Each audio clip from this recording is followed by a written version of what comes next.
दोस्तों, जैसा कि आपने पिछले भाग में देखा, राजू एक गलत संग में पड़ जाता है और वह अपने उस अय्याज सेठ के साथ जाकर चंपाबाई के कोठे पर बैठने लगता है। यह बात रतन भैया को पता चल जाती है, तो वह राजू को ले आने के लिए चंपाबाई के कोठे पर पहुंच जाते हैं, जहां वह उस अय्याज सेठ के साथ बैठा हुआ था। रतन भैया राजू से बार बार कहते हैं कि वह उसके साथ चले, लेकिन सेठ राजू को वापस जाने नहीं देता है और रतन भैया की बहुत बेइज्जती करता है, जिससे रतन भैया गुस्से में आकर सेठ के मुंह पर थूक कर चले जाते हैं। इस बेइज्जती का बदला लेने के लिए सेठ रतन भैया के सारे अनाज और फसल को अपने आदमियों के द्वारा उठवा लेता है। अब इसके आगे अब रतन भैया काम की तलाश में इधर उधर भटकने लगे और वह जाकर खादान में पत्थर तोड़ने का काम करने लगते हैं। उसी से जो पैसे मिलते थे उसी से अपना पेट पालते थे। फिर राधा भाभी एक दिन सेठ के घर पर आती हैं। रामू भैया, इन्हें मजदूरी मिलने में अभी 5 दिन बाकी हैं। तब तक के लिए आप मजदूरी? कैसी मजदूरी? जब से तुम्हारे सेठ ने हमारे खेत छीन लिए, तब से वो खादान में पत्थर तोड़ते हैं। भैया भैया घर पे खाने के लिए कुछ भी नहीं है। अगर अगर आप कुछ रुपए उधार दे देते तो हम इनकी तनख्वाह मिलने पर वापस कर देंगे। हाँ हाँ राधा भाभी, वो तो तुम लौटा दोगी, लेकिन अगले महीने फिर इसी तरह हाथ फैलाकर खड़ी हो जाओगी। अब रतन भैया इस उम्र में पत्थर तोड़ तोड़ कर 4 आदमियों का बोझ तो नहीं उठा सकते। भाभी तुम खुद क्यों नहीं काम कर लेती? मेरा मेरा बाहर काम करना उन्हें पसंद नहीं। अरे बाहर नहीं तो अपनों के यहाँ तो कर सकती हो ना। देखो तुम्हारी देवरानी के पैर भारी हैं, उन्हें एक नौकर की सख्त जरूरत है। और तुम्हें पैसों की, तुम उनके यहाँ काम क्यों नहीं कर लेती? तुम्हें भी 2 पैसे मिल जाएंगी और 4 रोटियां भी। देखो इससे अच्छा मौका फिर नहीं मिलेगा। रतन के काम पर जाने के बाद तुम काम पर आ जाना और उसके वापस आने के पहले तुम घर चले जाना। इससे रतन को पता भी नहीं चलेगा। फिर एक दिन राधा भाभी अपनी देवरानी शीला के यहाँ काम के लिए जाती हैं। शीला अपने बालों में कंघी कर रही थी।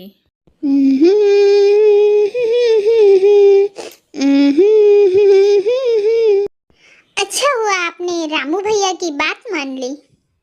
भला मैं किसी को कहाँ बताने वाली हूँ कि मेरी जेठानी जी मेरी नौकरानी है। अच्छा जीजी, देखो तुम पहले झाड़ू मारकर पोंछा लगा देना, उसके बाद बर्तन चौका करके खाना बना लेना और बाथरूम में कपड़े जो पड़े हैं उनको साफ कर लेना। अरे मुंह क्या देख रही हो, जाओ काम पर जाओ। हाँ हाँ। राधा भाभी अपने मुन्ना को भी अपने साथ लाती हैं। देखो जीजी, इसको रोज रोज घर पे मत लाया करो। इसकी स्कूल की छुट्टी है तो इसे अकेले घर पे कैसे रखती। अच्छा, इसको अपने साथ रसोई में ही बिठा कर रखना, बाहर मत निकलने देना, कहीं कोई चीज न तोड़ दे। ये सब चीजें तुम्हारे देवर की बहुत मेहनत की कमाई से हैं। तभी वहाँ राजू आ जाता है और चुपचाप खड़े खड़े यह सारा तमाशा देखा करता है। इतना कहकर राधा भाभी काम पर चली जाती हैं। अरे तुम इन्हें क्या देख रहे हो? आजकल इनके यहाँ तंगी चल रही है, हमें भी एक नौकरानी की जरूरत थी, सो मैंने इनको रख लिया।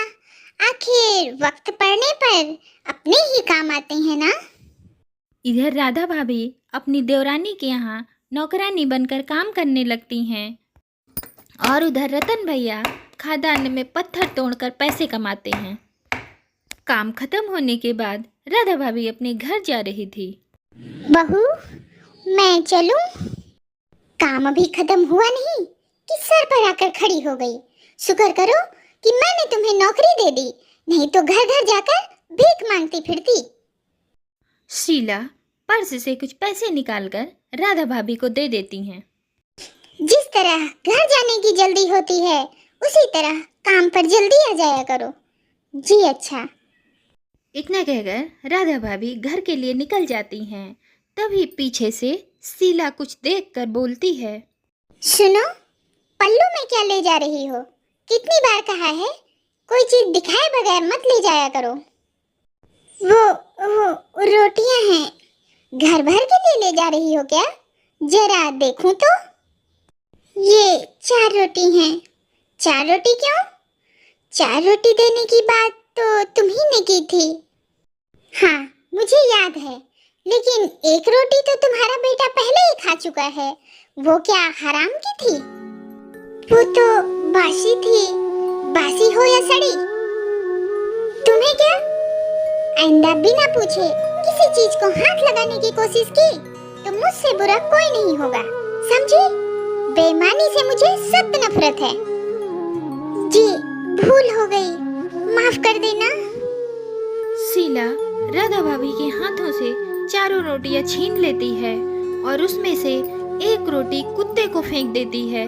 बाकी की 3 रोटियां वापस राधा भाभी के आंचल में डाल देती है।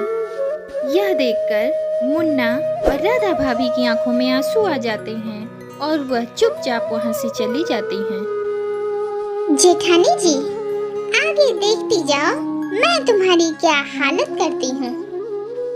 इधर खादान में रतन भैया एक बड़ा सा पत्थर रस्सा बांध के खींच रहे थे कि तभी वह पत्थर लुढ़कता हुआ आता है और रतन भैया के ऊपर गिर जाता है, जिससे रतन भैया घायल हो जाते हैं।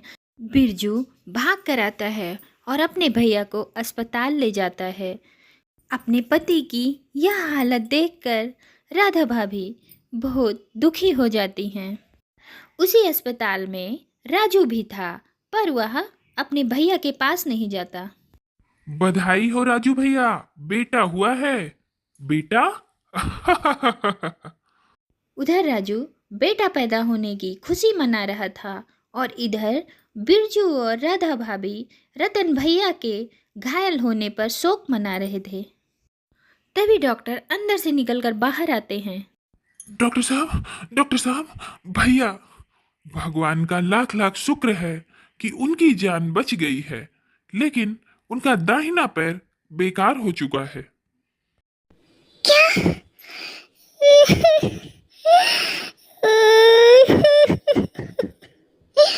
यह सुनते ही राधा भाभी के ऊपर तो जैसे दुखों का पहाड़ टूट पड़ता है। वह अपने देवर बिरजू के गले लगकर रोने लगती हैं। तभी वहां सेठ का आदमी रामू मिठाई लेकर आता है। अरे बधाई हो बिरजू भैया, लो मुंह मीठा करो, तुम्हारे भतीजा हुआ है। अरे मतलब राजू को बेटा हुआ है, बेटा। बिरजू गुस्से में आकर उस मिठाई को फेंक देता है।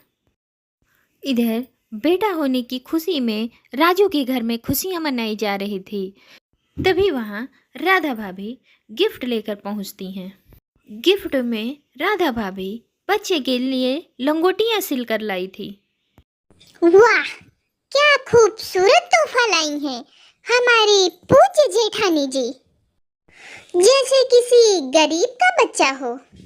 शीला, क्यों तुम अपना मजा किरकिरा कर रही हो? तोहफे से तो इंसान के दिल और उसकी हैसियत का पता चलता है। इसे रख लो। हाँ, रख लो बेटी, रख लो। सेठ जी, पर ये मेरे किस काम का? काम में आएगा बेटी। छोटे बच्चों का अक्सर हाजमा खराब हो जाता है, अक्सर बच्चों को छी हो जाती है। इससे छी को पोंछकर छी करके फेंक देना। ओह, अरे क्या हुआ? अरे बच्चे ने छी कर दी। सेठ जी, आपने ठीक ही कहा था, आखिर जेठानी जी का तोहफा काम में आ ही गया। वहाँ सब मिलकर राधा भाभी के द्वारा लाए गए तोहफे की बहुत तौहीन करते हैं। सब उनका बहुत मजाक उड़ाते हैं, जिससे राधा भाभी भावुक होकर आंखों में आंसू आ जाते हैं और चुपचाप वहाँ से चली जाती हैं। इधर बिरजू का दिल्ली जाने का लेटर आया था। देखो बिरजू, दिल्ली से आया हुआ ये लेटर कोई मामूली लेटर नहीं है। ये तुम्हारे उज्जवल भविष्य का निकलता हुआ सूरज है। दिल्ली बोर्ड ऑफ स्पोर्ट ने तुम्हें सिलेक्ट किया है और परसों ही तुम्हें दिल्ली जाना है। मुझे पूरा विश्वास है कि तुम स्कूल का ही नहीं बल्कि पूरे शहर का नाम पूरी दुनिया में रोशन करोगे। Thank you sir, thank you.